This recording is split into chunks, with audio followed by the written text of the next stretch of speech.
একটা গ্রামে মাধব নামে একটা ছেলে থাকতো। মাধব খুব বদমাইশ ছিল। ওর বাবা মহেন্দ্র একজন কামার ছিল। সে দিনভর খুব পরিশ্রম করে। আর মাধব তার মায়ের কাছ থেকে টাকা চেয়ে সিনেমা দেখে, খেয়ে দিয়ে ফালতু টাকা নষ্ট করে। মহেন্দ্র তাই খুব চিন্তিত ছিল, কারণ মাধব টাকা আর পরিশ্রমের মূল্য মোটেই বুঝতো না। মা, আমাকে 2000 টাকা দাও, আমার প্যান্ট শার্ট বানাতে হবে। না শান্তি, ওকে টাকা দিও না। ও গত মাসেই 3000 টাকার জামা কাপড় কিনেছিল, এখন আবার এক জোড়া নতুন প্যান্ট শার্ট। তুমি কেন সবসময় ওকে বকাঝকা করো বলো তো? আর ওর এখন জোয়ান বয়স, এই বয়সে টাকা খরচা করবে না তো কবে করবে? নে সোনা, 2000 টাকা নে। তোমার আদরেই ও বাদর হয়ে গেছে, বুঝলে? এইভাবে ওকে টাকা দিতে থাকলে পরিশ্রম করে টাকা রোজগারের গুরুত্ব কখনো বুঝবে না। আরে বড় হলে বিয়ে থা করলে পরে ও নিজেই শুধরে যাবে। তুমি ওকে নিয়ে এত চিন্তা কেন করো বলো তো? কয়েকদিন পর মাধব যখন আরো বড় হয়ে গেল, তখন ওর মার কাছ থেকে টাকা চাওয়া বন্ধ করে দিল। ও সোজা বাক্স থেকে টাকা বার করে নিত আর গিয়ে উড়িয়ে দিত।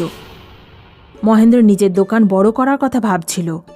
ও বিল্ডারের সাথে কথাও বলে রেখেছিল, শুধু বিল্ডারকে টাকা দেওয়াটাই বাকি ছিল। মহেন্দ্র কিছুদিন আগেই নিজের পার্সে 2000 টাকা রেখে দিয়েছিল। ও পার্স নিয়ে বিল্ডারের সাথে দেখা করতে গেল, পার্সের ভিতর না দেখেই। মহেন্দ্র টাকা দেওয়ার জন্য পার্স খুলতেই দেখল পার্সে মাত্র 500 টাকা রয়েছে। মহেন্দ্র চোখ ছানা বড়া হয়ে গেল। হে ভগবান, আমি এই ছেলেকে নিয়ে কি করব? মহেন্দ্রের হতাশ মুখ দেখে বিল্ডার বলল, কি হলো মহেন্দ্র, টাকার জোগাড় কি হয়নি? আমি পার্সে 2000 টাকা রেখেছিলাম, আর পার্স নিয়ে সোজা এখানে চলে এসেছি। ভেবেছিলাম 15,000 টাকা তোমাকে দেবো, কিন্তু পার্সে মাত্র 500 টাকা আছে। আমার ছেলে সব টাকা খরচা করে ফেলেছে। কি আর বলবো ওর সম্পর্কে তোমাকে? ও খাটনি টাকার কোনো গুরুত্বই দেয় না।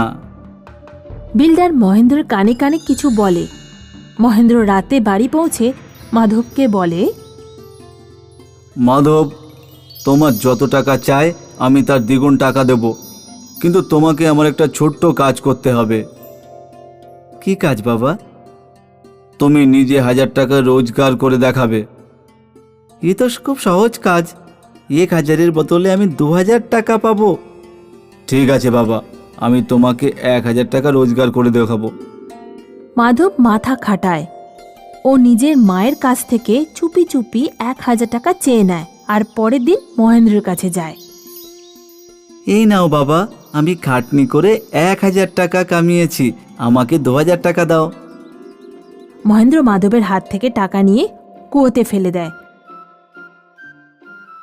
মাধব অবাক হয়ে যায়, কিন্তু তবুও নিজের টাকা পাওয়ার অপেক্ষায় ছিল। তোমার টাকা আমি নয়, বরং এই কুয়ো দ্বিগুণ করে দেবে। বাবা, তুমি কি আজে বাজে কথা বলছো? এ কি করে টাকা দ্বিগুণ করবে? এটা হলো জাদু কুয়ো।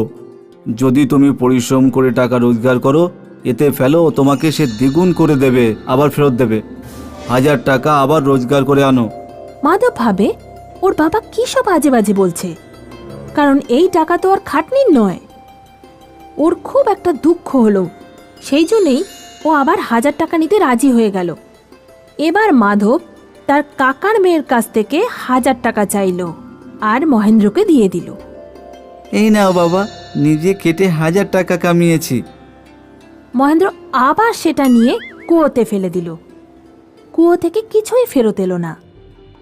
আবার 1000 টাকা কামিয়ে আনো। এবার মাধব খানিকটা দুঃখ পেল। ও ভাবতে থাকে, মনে হয় জাদু কুয়ো জানতে পেরেছে যে আমি পিঙ্কির থেকে টাকা চেয়েছিলাম। এবার বোধহয় আমাকে নিজেই 1000 টাকা কামাতে হবে। মাধব দ্বিগুণ টাকা পাওয়ার লোভে টাকা কামাতে গ্রামে বেরিয়ে পড়ে। ও দেখে একটা বাড়ি তৈরি হচ্ছে। মাধব ওখানে মজুর হিসাবে কাজ পেয়ে যায়। দুদিন প্রচণ্ড খেটে ও 1000 টাকা রোজগার করে। এবার ও আবার বাবার কাছে টাকা নিয়ে আসে। মহেন্দ্র ওর হাত থেকে টাকা নিয়ে কুয়োতে টাকা ফেলতে এগোয়। এবার মাধবের চোখে জল এসে যায়। মহেন্দ্র বুঝতে পারে যে ওর ছেলে আজ থেকে নিজে টাকা রোজগার করে নিয়ে এসছে। আর মাধব কাঁদতে থাকে। বাবা, ওই টাকা কুয়োতে ফেলো না। আমি অনেক খেটে রোজগার করেছি, আমাকে দ্বিগুণ টাকা চাই না। ওটা আমি নিজের টাকা, আমাকে ফিরিয়ে দাও বাবা। আরে বাবা, আজ আমি সত্যিই দ্বিগুণ টাকা পাবে, আমার তোমার উপর ভরসা আছে। ওই দিন মাধব সত্যিই খুব পস্তায়, কারণ ও ওর বাবার রোজগারের বছরের পর বছর ফালতু জিনিসে নষ্ট করেছে। আর যখন ওর বাবা ওর রোজগারের কুয়োতে ফেলতে যায়, তখন ও ওর নিজের ভুল বুঝতে পারে। আমাকে ক্ষমা করে দাও বাবা, তুমি আমাকে কঠিন শিক্ষা দিয়েছো। এবার থেকে আমি কখনো তোমার পরিশ্রমের টাকা ফালতু জিনিসে নষ্ট করব না। সাবাস মাধব। মাধব পরের দিন থেকে তার বাবার সাথে দোকানে কাজ করতে যায় আর পরিশ্রম করে জীবন কাটাতে থাকে।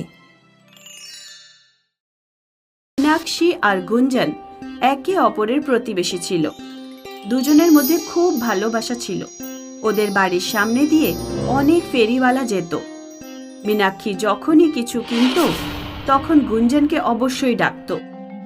গুঞ্জন, আরে ও গুঞ্জন, সবজিওয়ালা এসেছে, মাত্র 10 টাকা কিলো বাঁধাকপি বিক্রি করছে, তুমিও নাও, না হলে বলবে তোমাকে বলিনি।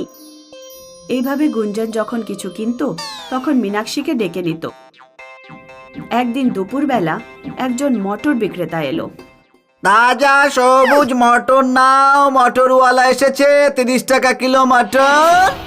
মীনাক্ষী ঘরের বাইরে বেরিয়ে মটর দেখছিল। নিয়ে যাও বোন, একদম কাঁচা মটর, কালকেই জমি থেকে তুলে এনেছি। ঠিক আছে, 1 কেজি দাও। মীনাক্ষী প্রতিদিনের মতো গুঞ্জনকে ডাকলো।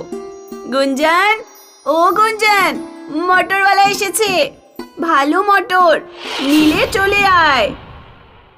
সেদিন অদ্ভুতভাবে গুঞ্জন লেপ গায়ে দিয়ে গভীরভাবে ঘুমোচ্ছিল। মীনাক্ষী অনেকবার ডাকার পরেও যখন গুঞ্জন বাইরে আসলো না, তখন মীনাক্ষী নিজের জন্য মটর কিনে নিল আর মটরওয়ালা চলে গেল। বিকেলে যখন মীনাক্ষী সবজি বানানোর জন্য মটর ছাড়াচ্ছিল, তখনও চমকে গেল। মটরের ভেতর থেকে সোনার দানা বেরোচ্ছিল। সেই সময় মীনাক্ষীর স্বামী অফিস থেকে বাড়ি ফিরে এলো। শুভম লোভী আর স্বার্থপর লোক ছিল। সোনার মটর দানা দেখে ও খুব খুশি হলো। আরে বাহ, আমরা তো মালামাল হয়ে গেলাম। তুমি 1 কেজি মটর কেন কিনলে? কম করে 10 কেজি মটর তো কিনে নিতে পারতে। আমি কি করে জানবো যে মটরের ভেতর থেকে সোনার দানা বেরোবে? জানা থাকলে বেশি করে কিনে রাখতাম। মীনাক্ষীর স্বামী ওর বড় লোক হওয়ার কথাটা গ্রামের লোকজনের সামনে বেশি করে দেখালো।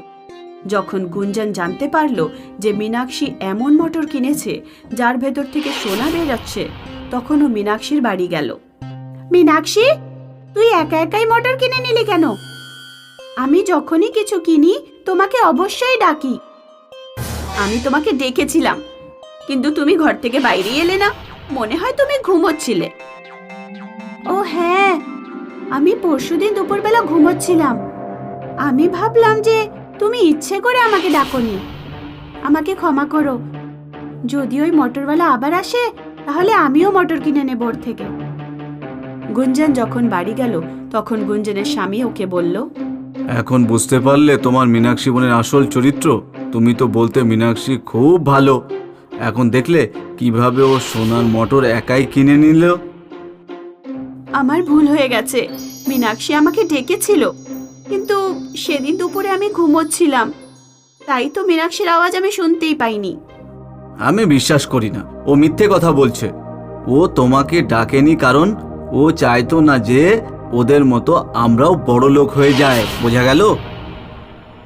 ওদিকে মীনাক্ষীর স্বামী শুভম কাজকর্ম ছেড়ে ঘরেই বসে গেছিল আর সব সময় সোনার মটর দানার দেখাশোনা করত।